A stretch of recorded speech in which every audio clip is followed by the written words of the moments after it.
ಕರ್ನಾಟಕ ರಾಜ್ಯ ಕಾಂಗ್ರೆಸ್ ಸರ್ಕಾರ ಸಿದ್ದರಾಮಯ್ಯ ನೇತೃತ್ವದಲ್ಲಿ ಹಿಂದುಳಿದ ಜನರಿಗೆ ಮೋಸ ಮಾಡ್ತಾ ಇದೆ. ನಾವು SC/ST ಮತ್ತು ಹಿಂದುಳಿದ 2A ಕೊಡ್ತೀವಿ ಅಂತ ಹೇಳಿ ಈಗಿರುವಂಥ 4% ರಿಲಿಜಿಯಸ್ ಮೈನಾರಿಟಿಗೆ ಇರುವಂಥದ್ದು ರಿಸರ್ವೇಷನ್ ಹಿಂದುಳಿದ ವರ್ಗದ ಪಟ್ಟಿಯಲ್ಲಿದೆ. ಅದೇ ಅಸಂವಿಧಾನಿಕ. ಅದನ್ನೇ ನಾವು ಬದಲಾವಣೆ ಮಾಡಿದ್ವಿ. ಅದೇ ಈಗ ಸುಪ್ರೀಂ ಕೋರ್ಟಲ್ಲಿ ದಿಲ್ಲಿಯಲ್ಲಿ ಚಾಲೆಂಜ್ ಆಗಿದೆ.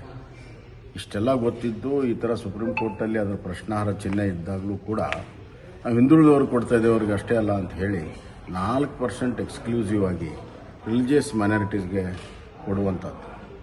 ಅವ್ರು ಹೇಳಿಬಿಡಲಿ, ನಾವು ರಿಲಿಜಿಯಸ್ ಮೈನಾರಿಟಿ ಇರುವಂಥ 4% ಬಿಟ್ಟು ಎಲ್ಲರೂ ಕೊಡ್ತೀವಿ ಅಂತ ಹೇಳಿದರೆ ಸರಿ. ಆ ನೆಪದಲ್ಲಿ ರಿಲಿಜಿಯಸ್ ಮೈನಾರಿಟಿಗೆ ಇವರು ಏನು ಕೊಡ್ತಾ ಇದ್ದಾರೆ ಇದು ಸಂವಿಧಾನ ಬಾಹಿರ, ಕಾನೂನು ಬಾಹಿರ. ಮತ್ತು ಸಮಾಜದಲ್ಲಿ ರಿಲಿಜಿಯಸ್ ರಿಸರ್ವೇಷನ್ ಬೇಡ ಅಂತ ಅಂಬೇಡ್ಕರ್ ಅವರು ಇವತ್ತು ಕಾನ್ಸ್ಟಿಟ್ಯೂಷನ್ ರಚನೆ ಆಗುವಾಗ ಚರ್ಚೆಯಲ್ಲೇ ಭಾಳ ಸ್ಪಷ್ಟವಾಗಿ ಹೇಳಿದ್ದಾರೆ, ಯಾಕೆ ಇರಬಾರ್ದು ಅಂತ ಕೂಡ ಹೇಳಿದ್ದಾರೆ. ಅಂಬೇಡ್ಕರ್ ಅವರ ಮೂಲ ವಿಚಾರಕ್ಕೆ, ಸಂವಿಧಾನದ ಮೂಲ ತತ್ವಕ್ಕೆ ವಿರೋಧವಾಗಿ ಇವರು ರಿಸರ್ವೇಷನ್ ಮಾಡ್ತಾ ಇದ್ದಾರೆ. ಸಮಾಜದಲ್ಲಿ ಕ್ಷೋಭೆ ಉಂಟಾಗುವಂಥ ಕೆಲಸ ಇವರು ಮಾಡ್ತಾ ಇದ್ದಾರೆ. ಅವರಿಗೆ ಸಮಾಜ ಒಡೆದ್ರೇನು ಇದ್ರೇನು ಅವ್ರ ಮತ ಬ್ಯಾಂಕ್ ಗಟ್ಟಿಯಾಗೋದನ್ನು ಮಾತ್ರ ಅವ್ರು ನೋಡ್ಕೊಳ್ತಾ ಇದ್ದಾರೆ. ಇದು ಭಾಳ ದೊಡ್ಡ ತಪ್ಪನ್ನು ಈ ಸರ್ಕಾರ ಮಾಡ್ತಾ ಇದೆ. ಬರುವಂಥ ದಿನಗಳಲ್ಲಿ ಇದಕ್ಕೆ ಭಾಳ ದೊಡ್ಡ ಬೆಲೆಯನ್ನು ಅವರು ಕೂಡ ಕಟ್ಟಬೇಕಾಗ್ತದೆ. ಸರ್, ಈಗ ಚುನಾವಣೆಯಲ್ಲಿ ಅಂಬೇಡ್ಕರ್ ಅವ್ರನ್ನ ಸೋಲಿಸಿದ್ಯಾರು ಅನ್ನುವಂಥ ಚರ್ಚೆ ನನ್ನ ಮತ್ತೆ ಶುರುವಾಗಿರುವಂಥದ್ದು. ಪ್ರಿಯಾಂಕ್ ಖರ್ಗೆ ಅವರು ಹೇಳಿದ್ದಾರೆ, ಮತ್ತೆ ಲೆಟ್ರನ್ನು ಕೂಡ ಹಾಕಿದ್ದಾರೆ. ಅಂಬೇಡ್ಕರ್ ಅವರು ಬರೆದಿದ್ದಂಥ ಲೆಟ್ರನ್ನು, ಅಲ್ಲಿ ಸಾವರ್ಕರ್ ಅವರೇ ನನ್ನನ್ನು ಸೋಲಿಸಿದ್ದು, ನನ್ನ ಸೋಲಿಗೆ ಸಾವರ್ಕರ್ ಪ್ರಯತ್ನ ಮಾಡಿದ್ರು ಅನ್ನೋದು. ಅಲ್ಲೆಲ್ಲಕ್ಕಿಂತ ಹೆಚ್ಚಾಗಿ ಅಂಬೇಡ್ಕರ್ ವಿರುದ್ಧ ಇರೋ ಕ್ಯಾಂಡಿಡೇಟ್ ಯಾವ ಪಕ್ಷ? ಪ್ರಜಾಪ್ರಭುತ್ವದಲ್ಲಿ ಕ್ಯಾಂಡಿಡೇಟ್ ಹಾಕಬೇಕು ಅಲ್ಲ, ಪ್ರಜಾಪ್ರಭು ಕ್ಯಾಂಡಿಡೇಟ್ ಹಾಕಬೇಕು. ಆದರೆ ಅಂಬೇಡ್ಕರ್ ವಿರುದ್ಧ ಭಾಳಷ್ಟು ದೊಡ್ಡ ದೊಡ್ಡ ನಾಯಕರ ವಿರುದ್ಧ ಕ್ಯಾಂಡಿಡೇಟ್ ಹಾಕ್ತಾನೆ ಆರಿಸ್ಕೊಂಡ್ಬಂದಿರೋ ಉದಾಹರಣೆ ಇದೇ ಪ್ರಜಾಪ್ರಭುತ್ವ ಇದೇ ಭಾರತದಲ್ಲಿ ಇದೆ. ಇದು ಯಾರಿಗಾದ್ರೂ ಹೇಳಲಿಕ್ಕತ್ತೆ? ಅವರು ಕ್ಯಾಂಡಿಡೇಟ್ ಹಾಕಿದ್ದೇ ಅವರು 2 ಬಾರಿ ಕ್ಯಾಂಡಿಡೇಟ್ ಹಾಕಿದ್ರು. 2 ಬಾರಿನೂ ಕೂಡ ಅಂಬೇಡ್ಕರ್ನ ಸೋಲಿಸುವಂಥ ಕೆಲಸ ಮಾಡಿದರು. ಮತ್ತು ಎಂಥ ಕ್ಯಾಂಡಿಡೇಟ್ ಹಾಕಿದರು? ಅತ್ಯಂತ ಶ್ರೀಮಂತ ಕ್ಯಾಂಡಿಡೇಟನ್ನು ಹಾಕಿದರು. ಅವತ್ತಿನ ಕಾಲದ ಶ್ರೀಮಂತ ಕ್ಯಾಂಡಿಡೇಟ್ ಹಾಕಿದರು. ನೆಹರು ಅವರು 2 ಸತಿ ಬಂದು ಪ್ರಚಾರ ಮಾಡಿದರು. ಸಾವರ್ಕರ್ ಹೇಳಿದ್ರು, ಅವರೇ ಪ್ರಚಾರ ಮಾಡಿದರು. ಸುಮ್ಮನೆ ಈಗ ಯಾವುದೋ ಹಿಸ್ಟ್ರಿಯನ್ನು ತಿರುಚುವಂಥ ಕೆಲಸ ಇದು ಸರಿಯಲ್ಲ. ಅಂಬೇಡ್ಕರ್ ಸೋಲಿಸಿರೋದು ಕಾಂಗ್ರೆಸ್ ಸಿದ್ಧಾಗಿದೆ. ಈಗ ಇತಿಹಾಸವನ್ನು ತಿರುಚಿ ತಮ್ಮ ಪಕ್ಷವನ್ನು ಉಳಿಸುವಂಥ ಪ್ರಯತ್ನ ಇದು ಸಾಧುನೂ ಅಲ್ಲ, ಸಾರ್ಥಕತೆನೂ ಅಲ್ಲ. ಕುಮಾರಸ್ವಾಮಿ ಅವರ ಕೇತಗನಹಳ್ಳಿ ತೋಟದ ತೆರವಿಗೆ ಈಗ ಕುಮಾರಸ್ವಾಮಿ ಅವರು ಹೇಳಿದ್ದಾರೆ ಈಗಾಗಲೇ, ಕಾನೂನು ಪ್ರಕಾರ ನಾನು ಏನು ತಪ್ಪನ್ನು ಮಾಡಿಲ್ಲ. ಈಗಿರೋ ಸರ್ಕಾರ ದ್ವೇಷದ ರಾಜಕಾರಣವನ್ನು ಮಾಡ್ತಾ ಇದೆ ಅಂತ ಅದರ ಒಂದು ಭಾಗ ಇದೆ. ಸರ್, RSS ವಿರುದ್ಧ ಈಗ CM ಸಿದ್ದರಾಮಯ್ಯನವರು ಮಾತನಾಡಿರುವಂಥದ್ದು, RSS ಅಂದರೆ ಬ್ರಿಟಿಷರ ಏಜೆಂಟರಾಗಿದ್ರು ಅನ್ನುವಂಥದ್ದು. ಜೊತೆಗೆ ನಾವು ಅವರನ್ನ ಎದುರಿಸೋದಕ್ಕೆ ಸಿದ್ಧ ಇದ್ದೀವಿ. RSS ಹುಟ್ಟಿದ್ದೇ ಸೇವೆಗೋಸ್ಕರ. ಬ್ರಿಟಿಷರ ಕಾಲದಲ್ಲಿ ನಮ್ಮ ಭಾರತೀಯರಿಗೆ, ವಿಶೇಷವಾಗಿ ಅತ್ಯಂತ ತಳಮಟ್ಟದಲ್ಲಿರುವಂಥ ಜನಕ್ಕೆ ನ್ಯಾಯ ಸಿಗ್ತಾ ಇಲ್ಲ, ಅನ್ಯಾಯ ಆಗ್ತಾ ಇದೆ, ಅವ್ರ ಕಷ್ಟ ಆಗಿದ್ದಾಗ ನೆರವು ಆಗ್ತಾ ಇಲ್ಲ ಅಂತ ಕಾರಣಕ್ಕೇ ಅಂತ್ಯೋದಯ ವಿಚಾರವನ್ನು ಇಟ್ಕೊಂಡು ಪ್ರಾರಂಭ ಮಾಡಿದೆ.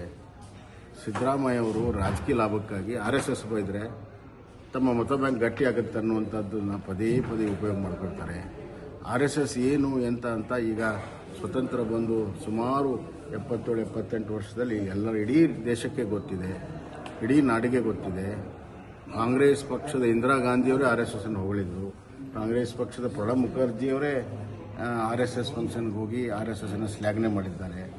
ಹೀಗಿರುವಾಗ ಸಿದ್ದರಾಮಯ್ಯವರು ಅವರೇನು ಒರಿಜಿನಲ್ ಕಾಂಗ್ರೆಸ್ ಅಲ್ಲ. ಸಿದ್ದರಾಮಯ್ಯವರು ಕಾಂಗ್ರೆಸ್ ವಿರೋಧಿ ಬಣದಿಂದ ಬಂದವರು. ಯಾವಾಗಲೂ ಹೇಳ್ತಾರಲ್ಲ, ಯಾರ್ಯಾರು ಹೊಸ ಪರಿವರ್ತನೆ ಆಗಿರ್ತಾರೆ ಅವರು ತಮ್ಮ ಲಾಯಲ್ಟಿಯನ್ನು ತೋರಿಸೋದಕ್ಕೆ ಅತಿ ಎತ್ತರ ಧ್ವನಿಯಲ್ಲಿ ಪದೇ ಪದೇ ಮಾತಾಡ್ತಾರೆ ಅಂತ. ಹೀಗೆ ತಮ್ಮ ಒಂದು ನಾಯಕತ್ವವನ್ನು ಕಾಂಗ್ರೆಸ್ನಲ್ಲಿ ಸ್ಥಾಪನೆ ಮಾಡೋ ಸಲುವಾಗಿ, ತಮ್ಮ ರಾಜಕಾರಣವನ್ನು ಗಟ್ಟಿಗೊಳಿಸೋ ಸಲುವಾಗಿ RSSನ್ನು ಒಂದು ಅಸ್ತ್ರವಾಗಿ ಬಳಕೆ ಮಾಡ್ತಾ ಇದ್ದಾರೆ. ಜನರಿಗೆ ಇದೆಲ್ಲ ಗೊತ್ತಿದೆ. RSS ಇರೋದು ಇಡೀ ಭಾರತ ದೇಶಕ್ಕೆ ಗೊತ್ತಿದೆ. ಕರ್ನಾಟಕ ರಾಜ್ಯ ಕಾಂಗ್ರೆಸ್ ಸರ್ಕಾರ ಸಿದ್ದರಾಮಯ್ಯ ನೇತೃತ್ವದಲ್ಲಿ ಹಿಂದುಳಿದ ಜನರಿಗೆ ಮೋಸ ಮಾಡ್ತಾ ಇದೆ. ನಾವು SC/ST ಮತ್ತು ಹಿಂದುಳಿದ 2A ಕೊಡ್ತೀವಿ ಅಂತ ಹೇಳಿ ಈಗಿರುವಂಥ 4% ರಿಲಿಜಿಯಸ್ ಮೈನಾರಿಟಿಗೆ ಇರುವಂಥದ್ದು ರಿಸರ್ವೇಷನ್ ಹಿಂದುಳಿದ ವರ್ಗದ ಪಟ್ಟಿಯಲ್ಲಿದೆ. ಅದೇ ಅಸಂವಿಧಾನಿಕ. ಅದನ್ನೇ ನಾವು ಬದಲಾವಣೆ ಮಾಡಿದ್ವಿ. ಅದೇ ಸುಪ್ರೀಂ ಕೋರ್ಟಲ್ಲಿ ದಿಲ್ಲಿಯಲ್ಲಿ ಚಾಲೆಂಜ್ ಆಗಿದೆ. ಇಷ್ಟೆಲ್ಲ ಗೊತ್ತಿದ್ದು ಈ ಥರ ಸುಪ್ರೀಂ ಕೋರ್ಟಲ್ಲಿ ಅದರ ಪ್ರಶ್ನಾರ್ಹ ಚಿಹ್ನೆ ಇದ್ದಾಗಲೂ ಕೂಡ ನಾವು ಹಿಂದುಳಿದವ್ರಿಗೆ ಕೊಡ್ತಾ ಇದ್ದೇವೆ, ಅವ್ರಿಗೆ ಅಷ್ಟೇ ಅಲ್ಲ ಅಂತ ಹೇಳಿ 4% ಎಕ್ಸ್ಕ್ಲೂಸಿವ್ ಆಗಿ ರಿಲಿಜಿಯಸ್ ಮೈನಾರಿಟೀಸ್ಗೆ ಕೊಡುವಂಥದ್ದು. ಅವ್ರು ಹೇಳಿಬಿಡಲಿ, ನಾವು ರಿಲಿಜಿಯಸ್ ಮೈನಾರಿಟಿ ಇರುವಂಥ 4% ಬಿಟ್ಟು ಎಲ್ಲರೂ ಕೊಡ್ತೀವಿ ಅಂತ ಹೇಳಿದರೆ ಸರಿ. ಆ ನೆಪದಲ್ಲಿ ರಿಲಿಜಿಯಸ್ ಮೈನಾರಿಟಿಗೆ ಇವರು ಏನು ಕೊಡ್ತಾ ಇದ್ದಾರೆ ಇದು ಸಂವಿಧಾನ ಬಾಹಿರ, ಕಾನೂನು ಬಾಹಿರ. ಮತ್ತು ಸಮಾಜದಲ್ಲಿ ರಿಲಿಜಿಯಸ್ ರಿಸರ್ವೇಷನ್ ಬೇಡ ಅಂತ ಅಂಬೇಡ್ಕರ್ ಅವರು ಇವತ್ತು ಕಾನ್ಸ್ಟಿಟ್ಯೂಷನ್ ರಚನೆ ಆಗುವಾಗ ಚರ್ಚೆಯಲ್ಲೇ ಭಾಳ ಸ್ಪಷ್ಟವಾಗಿ ಹೇಳಿದ್ದಾರೆ, ಯಾಕೆ ಇರಬಾರ್ದು ಅಂತ ಕೂಡ ಹೇಳಿದ್ದಾರೆ.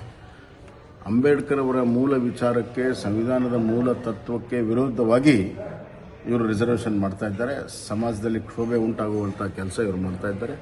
ಅವರಿಗೆ ಸಮಾಜ ಒಡೆದ್ರೇನು ಇದ್ರೇನು ಅವ್ರ ಮತ ಬ್ಯಾಂಕ್ ಗಟ್ಟಿಯಾಗೋದನ್ನು ಮಾತ್ರ ಅವ್ರು ನೋಡ್ಕೊಳ್ತಾ ಇದ್ದಾರೆ. ಇದು ಭಾಳ ದೊಡ್ಡ ತಪ್ಪನ್ನು ಈ ಸರ್ಕಾರ ಮಾಡ್ತಾ ಇದೆ. ಬರುವಂಥ ದಿನಗಳಲ್ಲಿ ಇದಕ್ಕೆ ಭಾಳ ದೊಡ್ಡ ಬೆಲೆಯನ್ನು ಅವರು ಕೂಡ ಕಟ್ಟಬೇಕಾಗ್ತದೆ. ಸರ್, ಈಗ ಚುನಾವಣೆಯಲ್ಲಿ ಅಂಬೇಡ್ಕರ್ ಅವ್ರನ್ನ ಸೋಲಿಸಿದ್ಯಾರು ಅನ್ನುವಂಥ ಚರ್ಚೆ ನನ್ನಿಂದ ಮತ್ತೆ ಶುರುವಾಗಿರುವಂಥದ್ದು. ಪ್ರಿಯಾಂಕ್ ಖರ್ಗೆ ಅವರು ಹೇಳಿದ್ದಾರೆ, ಮತ್ತೆ ಲೆಟ್ರನ್ನು ಕೂಡ ಹಾಕಿದ್ದಾರೆ. ಅಂಬೇಡ್ಕರ್ ಅವರು ಬರೆದಿದ್ದಂಥ ಲೆಟ್ರನ್ನು ಅಲ್ಲಿ ಸಾವರ್ಕರ್ ಅವರೇ ನನ್ನನ್ನು ಸೋಲಿಸಿದ್ದು, ನನ್ನ ಸೋಲಿಗೆ ಸಾವರ್ಕರ್ ಪ್ರಯತ್ನ ಮಾಡಿದ್ರು ಅನ್ನೋದು. ಅಲ್ಲೆಲ್ಲಕ್ಕಿಂತ ಹೆಚ್ಚಾಗಿ ಅಂಬೇಡ್ಕರ್ ವಿರುದ್ಧ ಇರೋ ಕ್ಯಾಂಡಿಡೇಟ್ ಯಾವ ಪಕ್ಷ? ಪ್ರಜಾಪ್ರಭುತ್ವದಲ್ಲಿ ಕ್ಯಾಂಡಿಡೇಟ್ ಹಾಕಬೇಕಿಲ್ಲ. ಅಲ್ಲ, ಪ್ರಜಾಪ್ರಭು ಕ್ಯಾಂಡಿಡೇಟ್ ಹಾಕಬೇಕು. ಆದರೆ ಅಂಬೇಡ್ಕರ್ ವಿರುದ್ಧ ಭಾಳಷ್ಟು ದೊಡ್ಡ ದೊಡ್ಡ ನಾಯಕರ ವಿರುದ್ಧ ಕ್ಯಾಂಡಿಡೇಟ್ ಹಾಕ್ದಾನೆ ಆರಿಸ್ಕೊಂಡ್ಬಂದಿರೋ ಉದಾಹರಣೆ ಇದೇ ಪ್ರಜಾಪ್ರಭುತ್ವ ಇದೇ ಭಾರತದಲ್ಲಿ ಇದೆ. ಇದು ಯಾರಿಗಾದ್ರೂ ಹೇಳಲಿಕ್ಕತ್ತೆ? ಅವರು ಕ್ಯಾಂಡಿಡೇಟ್ ಹಾಕಿದ್ದೇ ಅವರು 2 ಬಾರಿ ಕ್ಯಾಂಡಿಡೇಟ್ ಹಾಕಿದ್ರು. 2 ಬಾರಿನೂ ಕೂಡ ಅಂಬೇಡ್ಕರ್ನ ಸೋಲಿಸುವಂಥ ಕೆಲಸ ಮಾಡಿದರು. ಮತ್ತು ಎಂಥ ಕ್ಯಾಂಡಿಡೇಟ್ ಹಾಕಿದರು? ಅತ್ಯಂತ ಶ್ರೀಮಂತ ಕ್ಯಾಂಡಿಡೇಟನ್ನು ಹಾಕಿದರು. ಅವತ್ತಿನ ಕಾಲದ ಶ್ರೀಮಂತ ಕ್ಯಾಂಡಿಡೇಟ್ ಹಾಕಿದರು. ನೆಹರು ಅವರು 2 ಸತಿ ಬಂದು ಪ್ರಚಾರ ಮಾಡಿದರು. ಸಾವರ್ಕರ್ ಹೇಳಿದ್ರು ಅವರಿಗೆ ಪ್ರಚಾರ ಮಾಡಿದರು. ಸುಮ್ಮನೆ ಈಗ ಯಾವುದೋ ಹಿಸ್ಟ್ರಿಯನ್ನು ತಿರುಚುವಂಥ ಕೆಲಸ ಇದು ಸರಿಯಲ್ಲ. ಅಂಬೇಡ್ಕರ್ ಸೋಲಿಸಿರೋದು ಕಾಂಗ್ರೆಸ್ ಸಿದ್ಧಾಗಿದೆ. ಈಗ ಇತಿಹಾಸವನ್ನು ತಿರುಚಿ ತಮ್ಮ ಪಕ್ಷವನ್ನು ಉಳಿಸುವಂಥ ಪ್ರಯತ್ನ ಇದು ಸಾಧುನೂ ಅಲ್ಲ, ಸಾರ್ಥಕತೆನೂ ಅಲ್ಲ. ಕುಮಾರಸ್ವಾಮಿ ಅವರ ಕೇತಗನಹಳ್ಳಿ ತೋಟದ ತೆರವಿಗೆ ಈಗ ಕುಮಾರಸ್ವಾಮಿ ಅವರು ಹೇಳಿದ್ದಾರೆ ಈಗಾಗಲೇ, ಕಾನೂನು ಪ್ರಕಾರ ನಾನು ಏನು ತಪ್ಪನ್ನು ಮಾಡಿಲ್ಲ, ಈಗಿರೋ ಸರ್ಕಾರ ದ್ವೇಷದ ರಾಜಕಾರಣವನ್ನು ಮಾಡ್ತಾ ಇದೆ ಅಂತ. ಅದರ ಒಂದು ಭಾಗ ಇದೆ. ಸರ್, RSS ವಿರುದ್ಧ ಈಗ CM ಸಿದ್ದರಾಮಯ್ಯನವರು ಮಾತನಾಡಿರುವಂಥದ್ದು, RSS ಅಂದ್ರೆ ಬ್ರಿಟಿಷರ ಏಜೆಂಟರಾಗಿದ್ರು ಅನ್ನುವಂಥದ್ದು. ಜೊತೆಗೆ ನಾವು ಅವರನ್ನ ಎದುರಿಸೋದಕ್ಕೆ ಸಿದ್ಧ ಇದ್ದೀವಿ. RSS ಹುಟ್ಟಿದ್ದೇ ಸೇವೆಗೋಸ್ಕರ. ಬ್ರಿಟಿಷರ ಕಾಲದಲ್ಲಿ ನಮ್ಮ ಭಾರತೀಯರಿಗೆ, ವಿಶೇಷವಾಗಿ ಅತ್ಯಂತ ತಳಮಟ್ಟದಲ್ಲಿರುವಂಥ ಜನಕ್ಕೆ ನ್ಯಾಯ ಸಿಗ್ತಾ ಇಲ್ಲ, ಅನ್ಯಾಯ ಆಗ್ತಾ ಇದೆ, ಅವ್ರ ಕಷ್ಟ ಆಗಿದ್ದಾಗ ನೆರವು ಆಗ್ತಾ ಇಲ್ಲ ಅಂತ ಕಾರಣಕ್ಕೇ ಅಂತ್ಯೋದಯ ವಿಚಾರವನ್ನು ಇಟ್ಕೊಂಡು ಪ್ರಾರಂಭ ಮಾಡಿದೆ.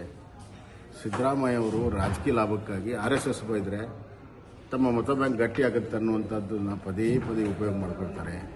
RSS ಏನು ಎಂತ ಅಂತ ಈಗ ಸ್ವತಂತ್ರ ಬಂದು ಸುಮಾರು 77-78 ವರ್ಷದಲ್ಲಿ ಎಲ್ಲರ ಇಡೀ ದೇಶಕ್ಕೆ ಗೊತ್ತಿದೆ, ಇಡೀ ನಾಡಿಗೆ ಗೊತ್ತಿದೆ. ಕಾಂಗ್ರೆಸ್ ಪಕ್ಷದ ಇಂದಿರಾ ಗಾಂಧಿಯವರೇ RSS ಅನ್ನು ಹೊಗಳಿದ್ರು.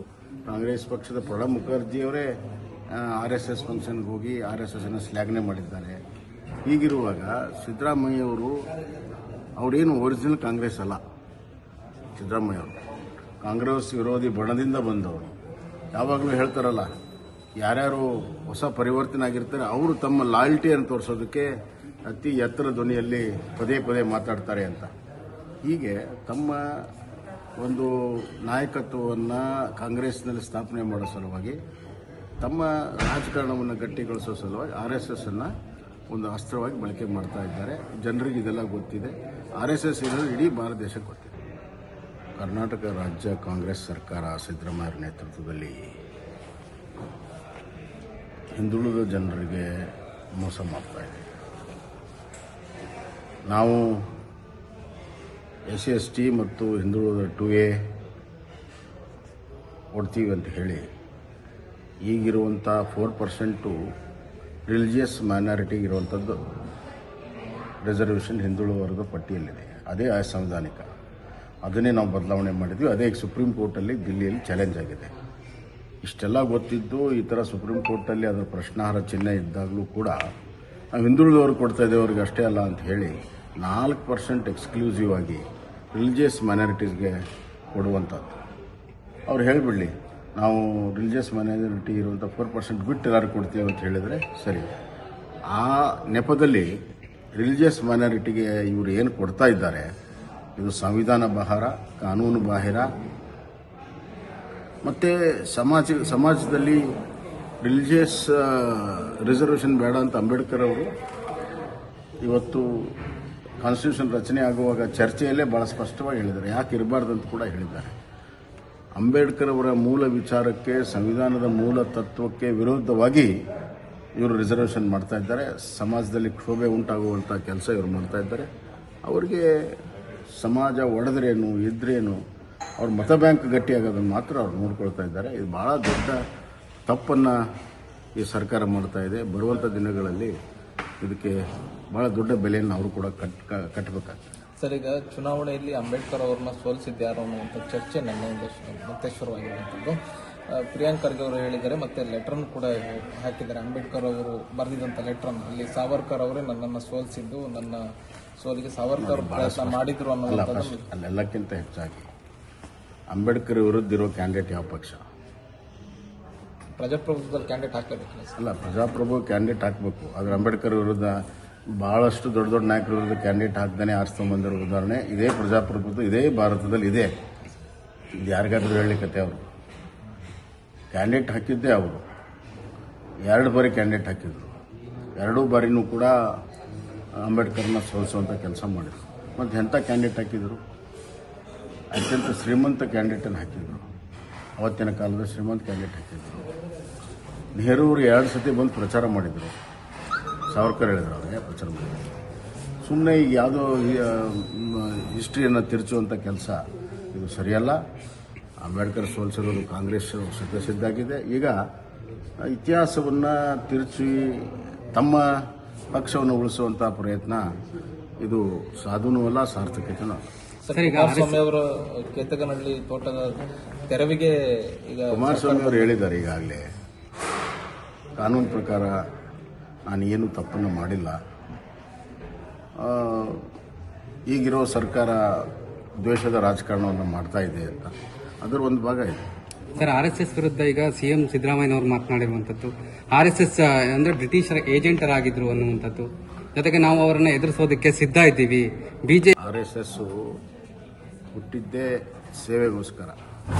ಬ್ರಿಟಿಷರ ಕಾಲದಲ್ಲಿ ನಮ್ಮ ಭಾರತೀಯರಿಗೆ, ವಿಶೇಷವಾಗಿ ಅತ್ಯಂತ ತಳಮಟ್ಟದಲ್ಲಿರುವಂಥ ಜನಕ್ಕೆ ನ್ಯಾಯ ಸಿಗ್ತಾ ಇಲ್ಲ, ಅನ್ಯಾಯ ಆಗ್ತಾ ಇದೆ, ಅವ್ರ ಕಷ್ಟ ಆಗಿದ್ದಾಗ ನೆರವು ಆಗ್ತಾ ಇಲ್ಲ ಅಂತ ಕಾರಣಕ್ಕೇ ಅಂತ್ಯೋದಯ ವಿಚಾರವನ್ನು ಇಟ್ಕೊಂಡು ಪ್ರಾರಂಭ ಮಾಡಿದೆ.